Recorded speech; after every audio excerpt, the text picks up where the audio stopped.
Hi guys,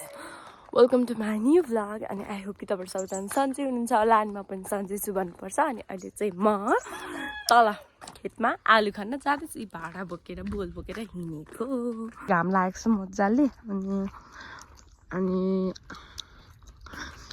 अहिले कस्तो clear देखिरहेछ हैन हामी पुग्नु पर्ने चाहिँ अलि तल हो अहिले म यहाँ डाँडाबाट देखाउँछु एकदम राम्रो भ्यू देखिन्छ कि अनि चाहिँ उ यता हो के त्यो रुखहरूले छेकिरहेछ बट एनीवे हेर्नु न कस्तो दामी देखिरहेछ हैन भ्यू चाहिँ अनि मैले चाहिँ फाइनली एसी दिएर आएको यसपालि अनि एकदम सबै भ्यूहरू अब म त के देखाउनु हैन एकदम म भन्दा धेरै राम्रो यो भ्यूहरू छ त्यही भएर भ्यू देखाउँदैछु उ तल चाहिँ म पहिला पढेको स्कुल हो 9 10 चाहिँ मैले त्यहाँ पढेको थिएँ अनि यसपालि मैले एसी दिएको हैन खेतहरू हो है तर हाम्रो चाहिँ यो साइडमा पर्दैन अर्को साइडमा हो हाम्रो चाहिँ गाउँको मान्छेहरूको खेत छ टन्नै मान्छेहरूको खेत हो यो चाहिँ एकैजनाको चाहिँ होइन हैन अनि यहाँ सल्लाहहरू छ यत्रो यत्रो रुख हैन बट एनीवे हेर्नु न यस्तो दामी भ्यू देखिरहेछ यो घाम लागेर हैन वेदर कस्तो क्लियर भइरहेछ अनि यो क्लाउडको फर्मेसन रोज फुलिरहेको रहेछ मैले फेरि केही देख्नु हुँदैन सबै फुलहरू यताउतिकै बेसी फोटो हुन्छ हुन चाहिँ है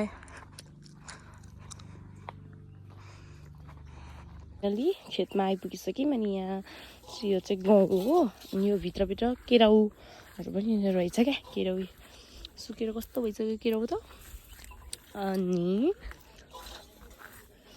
कस्तो दामी छ हैन हरियाली मलाई फेरि बोल्न त कसले सक्नु हैन त I'm here कस्तो रमाइलो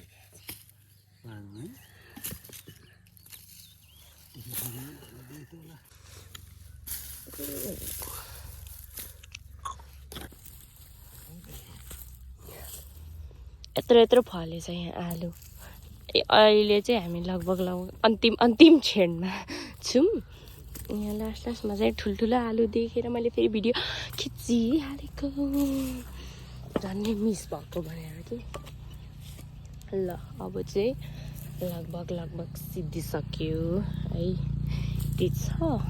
द एन्ड भइसकेको छ आलु यति फल्यो हाम्रो यो एक बोरा अनि यहाँ सानो दुईवटा बोरा अरू पनि यहाँ चाहिँ आलु खन्न आउनु भएको रहेछ अनि यस्तो वाउ होइन भ्यू कति राम्रो देखिन्छ हेर्नुहोस् त हाम्रो गाउँबाट